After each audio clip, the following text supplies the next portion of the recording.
Halo semuanya, Perkenalkan, aku Alia. aku Kayla. Sebelumnya kami mau berterima kasih dulu karena kakak udah menyempatkan waktunya buat wawancara sekarang.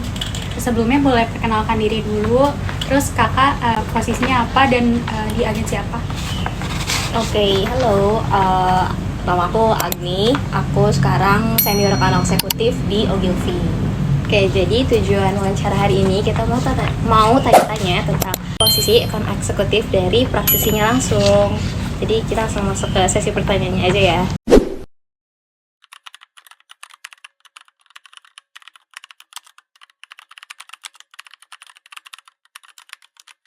Oke, jadi aku kuliah di Telkom Bandung, jurusan administrasi bisnis.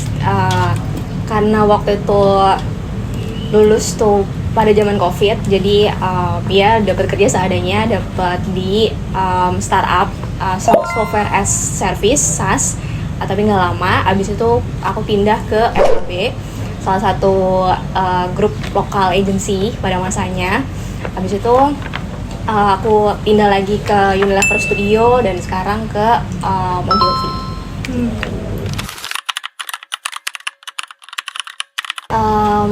Di U-Studio itu dedicated buat Unilever. Kebetulan aku pegangnya waktu itu ice cream. Tapi selain daripada ice cream juga aku pernah syuting untuk Sariwangi Ramadan, terus Walls Oreo, sama Cornetto Milky, Strawberry Milky gitu deh. Ya, jadi itu di Unilever. Terus begitu pindah ke Ogilvy, kebetulan aku dedicated buat The Coca-Cola Company. Di Ogilvy aku syuting baru 2 kali untuk Sprite Ramadan sama Fanta Ramadan.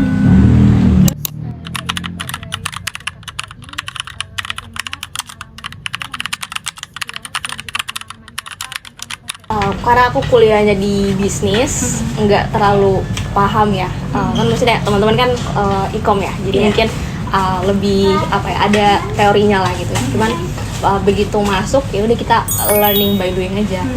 Ya, dari gimana caranya nerima brief, terus rebrief sama tim, sama kreatif, media dan segala macam begitu. Terus kalau yang paling berkesan, semuanya berkesan sih. Waktu di Unilever tuh seru banget, di ice cream, Cornetto, Walls itu semuanya seru. Terus di sini juga karena di Ogilvy itu global environment, jadi banyak juga project-project dari bareng teman-teman Singapura, Malaysia kayak gitu. Jadi ada dari luar juga digabung gitu? Iya, kebetulan yang terakhir tuh yang Fanta Ramadan tahun ini, itu tuh kita bikin buat 3 negara. Jadi nggak cuma di Indo doang? Tapi kalau dari 3 negara itu iklannya tuh konsep iklannya tetap sama atau tetap sama juga? Tetap sama berarti? Iya. Karena budget. Ya gitu. Kita bikin satu iklan nih yang bisa tayang di 3 negara ini. Jadi kan kalau di Indonesia tuh we celebrate everything kan. Iya, betul. Iya. Ternyata sementara tuh kalau di Malaysia tuh nggak se-festive itu gitu. Jadi ada beberapa yang harus di tone down, nggak boleh ada terlalu rame gitu. Jadi paling di editannya aja gitu ya? Jadi dari storyboardnya pun jadi berbeda gitu. Jadi untuk menyesuaikan dengan negara-negaranya yang ditayangkan. Tergantung pasarnya. Iya.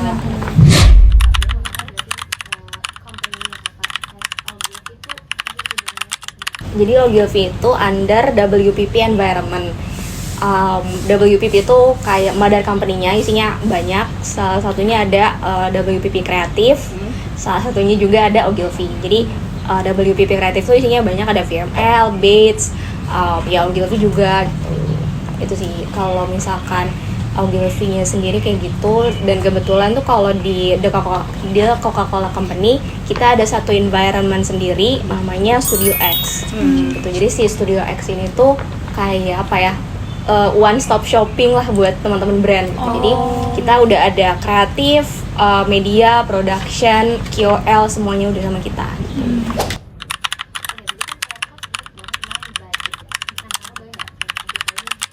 Kalau budget tuh tiap agency dan tiap brand tuh ternyata beda gitu. Jadi kalau misalkan TCCC pakai credit cardnya global, jadi kita ada harga khusus buat Indonesia tuh seperti apa. Jadi nggak bisa apa ya tiba-tiba berubah atau tiba-tiba Senin naik harga gitu, enggak gitu. Kita udah ada harga dari global, kalau di Indonesia tuh harus sekian. Paling mungkin ada beberapa hal yang baru, misalkan ada konten TikTok berapa, nah itu mungkin di 10 tahun yang lalu belum ada, jadi sekarang ada adendum paling itu. Dan apa ya rate cardnya menyesuaikan sih, karena kita pakai rate card global, jadi kursnya juga berbeda. Berarti kursnya pakai dolar Per hari itu. Hari apa namanya? Si itu apa bahasa Indonesia ya? Hari si invoice-nya itu dibuat.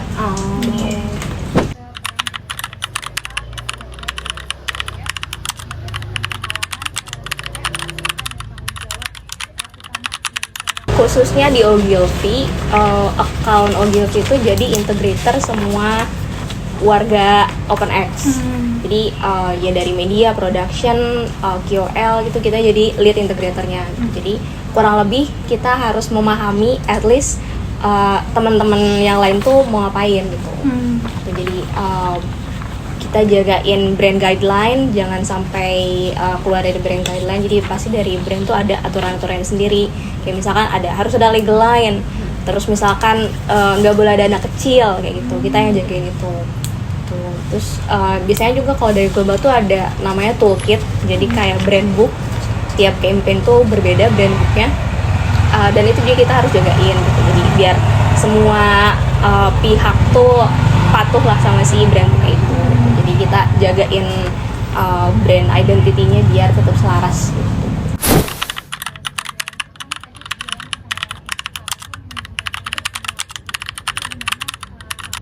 Kalau jadi account itu harus bisa baca orang sih. Jadi apa ya, klien itu juga orang. Jadi kadang-kadang dia bad mood, teman-teman kreatif juga orang. Jadi kayak sering juga capek gitu. Jadi paling kita atur aja sih kapan kita harus ngobrol sama klien, gimana caranya gitu. Kayak misalnya brand manager A lagi kepres sama presiden direktur atau dari global gitu kan. Jadi cara kitanya juga nggak bisa kayak mas ini nggak bisa malalalala. Jadi kayak bisa apa ya, ngobrolnya lebih tenang gitu. Sama juga kalau misalnya ke kreatif, paham banget kalau mereka akan selalu sibuk setiap hari gitu kan. Jadi biar menjaga ritmenya, biar at least nggak marah sama aku. Betul. Kamu mau kopi nggak? Gitu. Jadi dibaikin dulu ya. Jadi salah satu apa ya toolsnya account tuh biar kreatifnya nggak marah, biasanya kita bawa sajen sih buat mereka. Iya, buat penyemangat otak. Kan mereka butuh asupan buat iya gitu. kan buat mikir harus. Atau kita bawa cemilan, bawa kopi.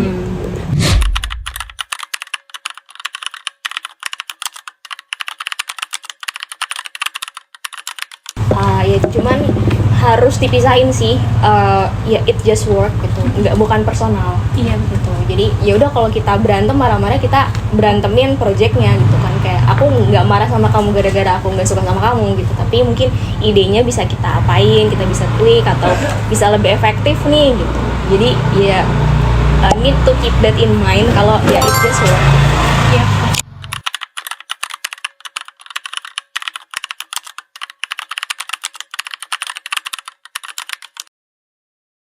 Jadi pada saat terima brief, yang pasti kita harus memahami dulu objektifnya apa, outputsnya apa, deliverablesnya tuh kapan.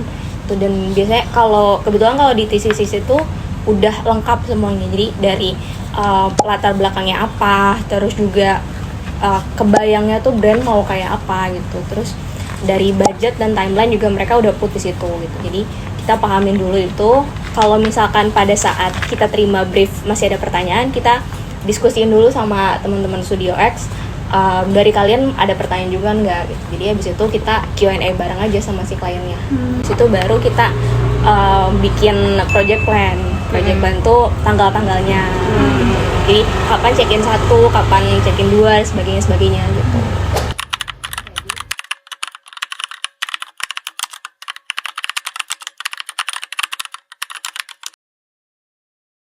Itu sering sekali terjadi, nggak ada campaign yang ideal, akan selalu ada drama dari setiap campaignnya gitu. Jadi gimana caranya, ya again sih tujuan kita buat campaign itu apa kan.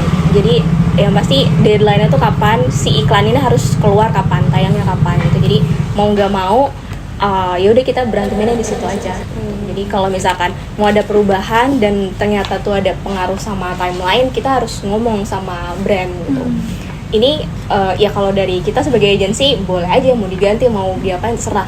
Cuman ya kamu punya timeline. Produk tuh harus keluar misalkan Mei. Sementara kalau poster minimarket tuh berarti harus sebulan sebelumnya. Berarti kan harus sekarang nih approve nih gitu.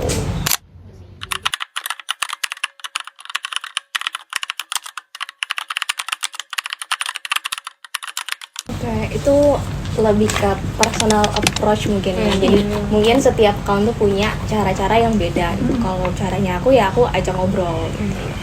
Kayak pahamin POV dari masing-masing pihak gitu kan. Jadi sebetulnya kenapa gitu? Apakah emang kenapa sih lo yakin banget ini opsi A tuh bakal works gitu? Itu sih. Jadi dicoba dipahamin kenapa dari masing-masing. Terus waktu kita satuin juga ya again kita akan ingetin kalau it just work gitu. Tetap kita ada deadline yang harus dijaga, ini campaign harus keluar gitu.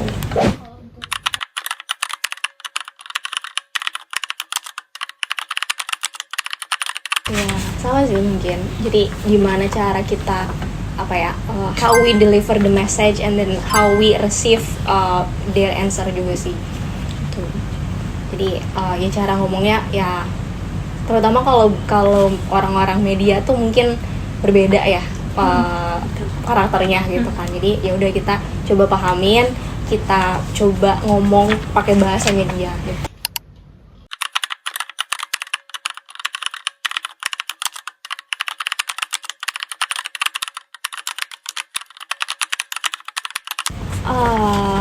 Batasannya hanya di brand guideline aja. Dan kan tugasnya account tuh jualan ya, gitu kan. Tanggung jawab kita adalah billing gitu. Jadi kita pastiin kalau misalkan semuanya tuh udah betul, dalam artian sudah selaras sama briefnya, sama brand brand identity-nya, itu aja sih. Kalau misalkan mereka ada ide gila juga nggak masalah banget, tapi karena ini klien tuh punya mau, biasanya aku minta buat dibikin 2 opsi. Jadi satu tuh yang beneran brand maunya A, ya udah kita bikinin. Nah satu lagi yang ide kreatifnya kreatif. Yang penting biar idenya mereka keluar aja dulu. Iya. Dan ya udah kalau misalkan kata kreatif jelek nggak apa-apa, liatin aja kalau jelek gitu. Dan kalau misalkan itu udah diliatin kan jadi brand juga kayak oke gitu.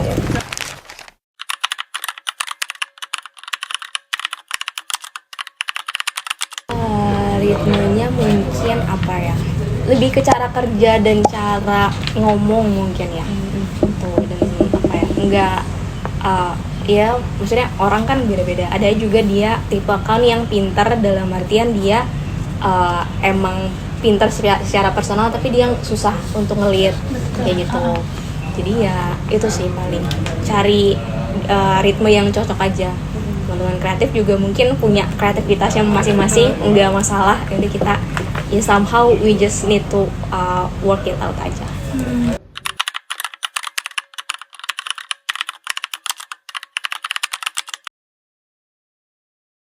List prioritas. Jadi kan kita setiap project itu pasti punya project plan.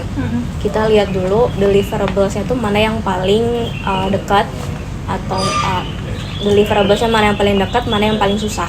Jadi dari itu kita mapping mana nih yang bisa kita kerjain duluan gitu. Dan kebetulan aku punya PM, project manager, jadi udah kita ngobrol aja sama PM. Baik ini gimana kalau misalkan teman-teman kreatif udah nggak sanggup banget nih, apakah waktunya kita cari vendor gitu.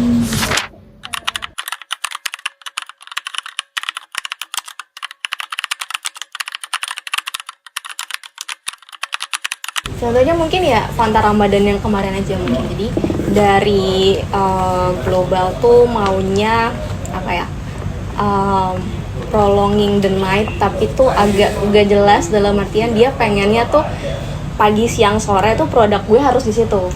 Padahal kan Ramadan kan, ya, gitu. Jadi nggak bisa sebetulnya. Jadi ya bule kan, nggak ngerti dia. Jadi ya udah kita bawa itu sebagai opsi satu, maunya dia kayak apa, dan opsi dua tuh yang betul-betul bisa kita eksekusi. Jadi kita cara prolonging the deliciousness of Fantanya tuh setelah taraweh gitu.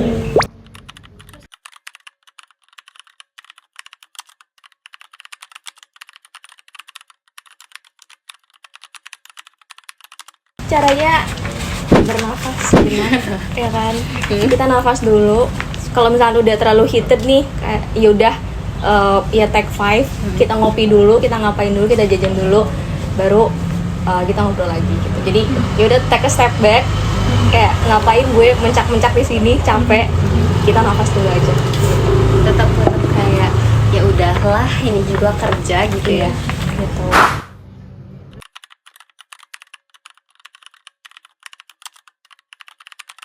Jadwal mepet tuh unlikely kalau buat syuting TVC karena budget.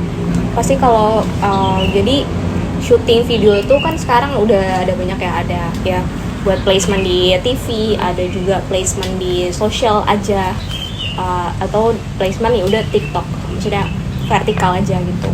Kalau misalkan TV tuh biasanya dia akan lebih panjang, dari brief sampai eksekusinya gitu. Itu sih. Dan apa ya, kalau misalkan mepet tuh biasanya tuh karena si konsepnya tuh nggak approve nih.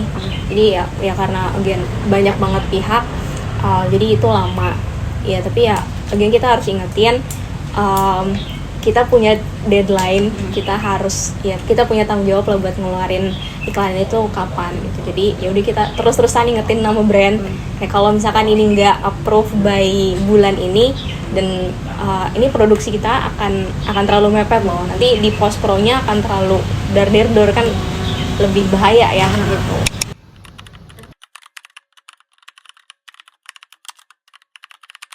Kebetulan karena di Ogilvy itu tadi ya Studio X, Open X gitu, jadi semuanya ada di kita sebetulnya kan gitu. Jadi sebelum semuanya keluar ke klien harus ada account review.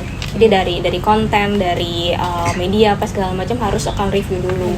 Tuh, jadi kalau misalkan dari media atau dari tim konten tuh masih ada yang kurang oke nih di hatinya account, pasti kita ngomong gitu. Berarti pertama kali kita dari kreatif itu ke account dulu, terus baru bisa keluar. Ya. Gitu.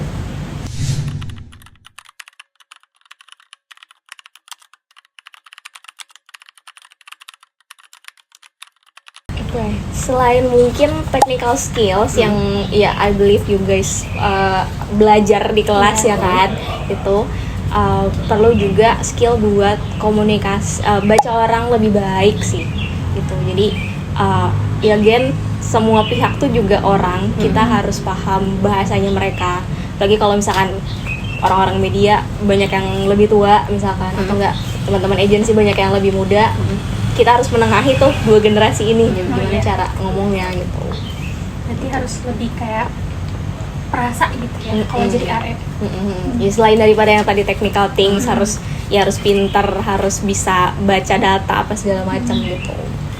Tadi kan kakak bilang kayak bisa baca situasi ini dari kakak tuh baca dari moodnya atau gimana. Kakak tuh bisa nggak ngeliat kayak dari jauh nih, mau meeting kayaknya moodnya jelek, terus kayak gimana nih cara ngomongnya ketika udah tahu dari jauh moodnya udah jelek deh kayaknya, dan ternyata yang mau disampaikan tuh sama kak kayak it's a bad news gitu, terus gimana caranya nanganin? Biasanya aku akan datang lebih early.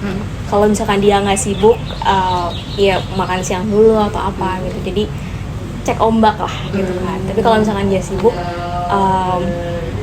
ya how we deliver the message-nya aja sih gitu. Apalagi kalau misalkan bad news tuh biasanya kan kita lebih kecil ya tim buat ngasih taunya gitu ya. Aku sebagai SAE aku akan bawa bapak aku gitu kan. Aku akan bawa bapak aku, jadi dia sebagai ya supervisor aku sebagai senior account director, mungkin dia yang bisa lebih berhak lah menyampaikan itu gitu. Jadi gue backingan juga ya. Biar lebih enak nanti. Iya, karena kan kalau misalkan bad news kayaknya agak iya kan kurang tiba-tiba. enak kalau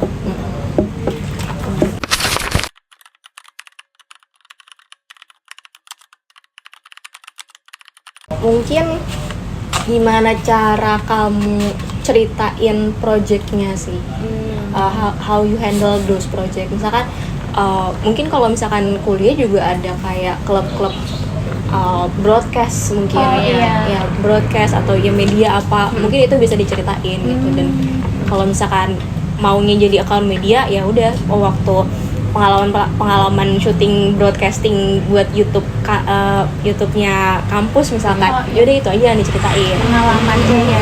Dulu aku produser, aku ngapain lalalala itu mungkin.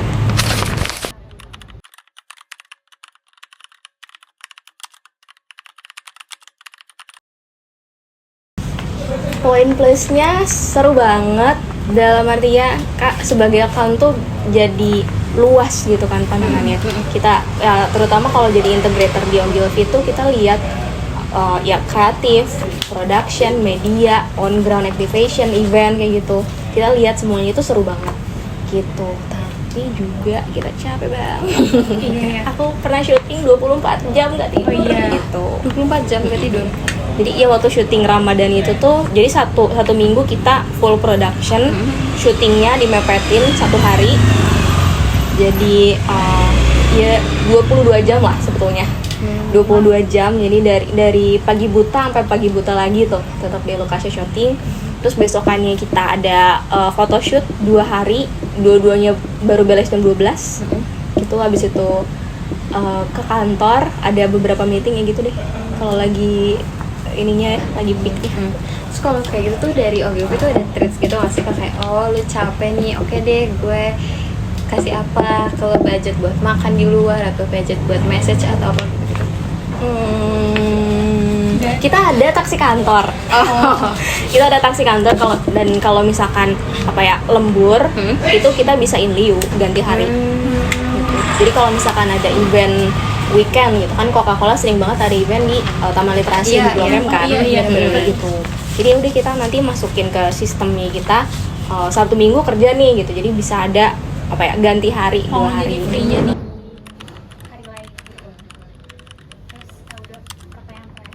You choose wise aja sih. Jadi kalau misalkan teman-teman masih bingung, intern aja dulu sih menurut aku. Kayak kalau misalkan mau jadi account, cobain, mau jadi copywriter, cobain, ya cobain aja dulu. Pun banyak juga teman-teman aku yang awalnya dari account, ternyata dia awalnya di account, ternyata dia tuh lebih suka copywriting, ya udah pindah aja. Jadi banyak dari account ke copywriter, ke kreatif, planner itu apa ya, strategik gitu. Jadi account itu tuh bisa jadi apa ya, cuman first step aja gitu. Karena begitu jadi account tuh kan kamu akan lihat semuanya kan. Dan udah dari situ belajar deh kayaknya lebih suka ngapain gitu. Tidak aja. Iya sih, betul. Oke, makasih ya Kak udah jawab pertanyaan kita yang banyak banget itu. Oke, jadi sekian pertanyaan, sekian juga wawancara dari kami. Terima kasih. Bye.